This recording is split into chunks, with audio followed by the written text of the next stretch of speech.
Assalamualaikum warahmatullahi wabarakatuh. Kembali lagi berjumpa dengan kami untuk membahas tentang mata kuliah Pendidikan Teknologi dan Kejuruan. Sebelumnya kami mengucapkan terima kasih kepada Bapak Dr. Wagiran MPD sebagai dosen pengempu mata kuliah Pendidikan Teknologi dan Kejuruan kelas C yang telah memberikan kesempatan kepada kami untuk berdiskusi tentang permasalahan adanya reformasi pendidikan kejuruan. Oke, di sini kami beranggotakan 4 orang.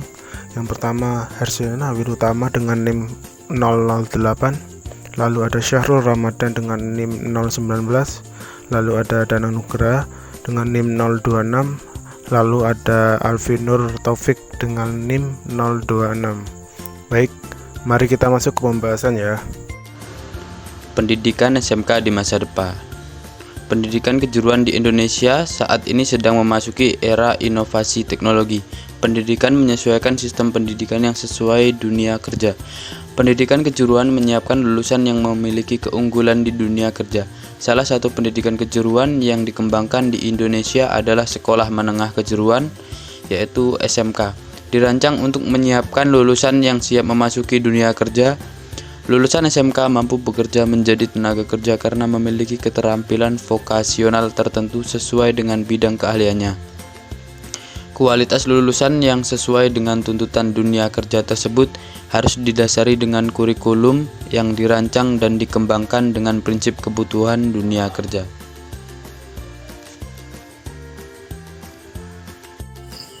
Keunggulan dalam berbagai aspek. 1. Aspek kurikulum.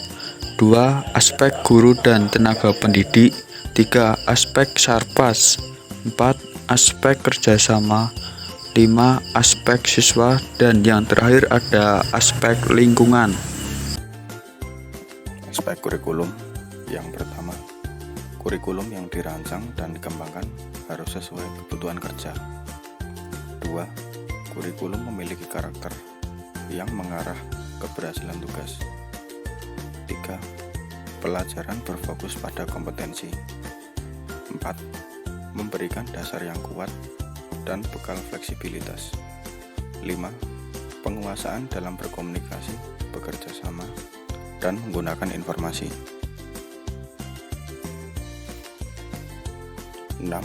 Menyesuaikan jumlah jam pelajaran dengan siswa bekerja di industri.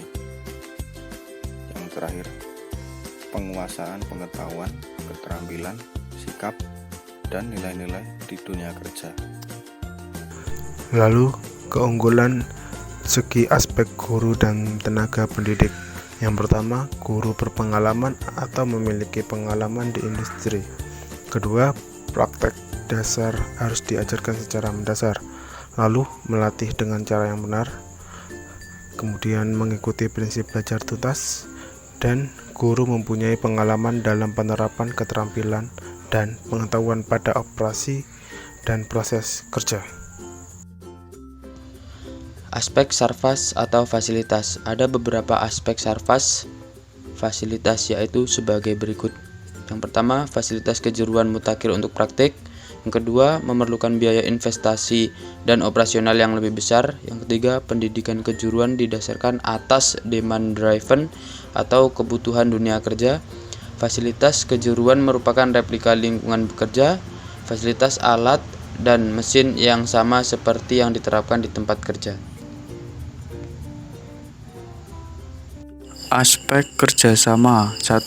Penyelenggaraan pelatihan pendidikan dengan industri. 2. Kewenangan SMK untuk sinkronisasi kurikulum dengan industri. 3. SMK perlu menjalin kerjasama dengan industri dalam negeri maupun luar negeri. Dan yang terakhir ada menjalin kerjasama dengan industri yang selaras dengan pengembangan kompetensi. Selanjutnya, aspek siswa.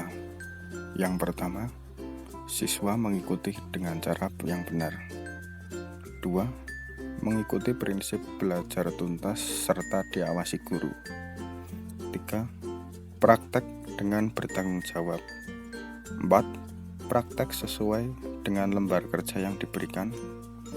Dan yang kelima, peserta didik di dalam penguasaan sesuai standar kompetensi nasional.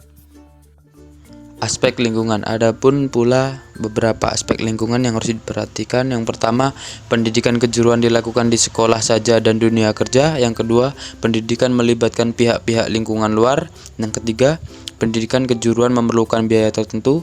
Yang keempat, pendidikan kejuruan harus memperhatikan permintaan dunia kerja. Yang kelima, lingkungan siswa dilatih merupakan replika lingkungan dunia kerja. Yang keenam, hubungan yang erat dengan dunia kerja merupakan kunci sukses pendidikan.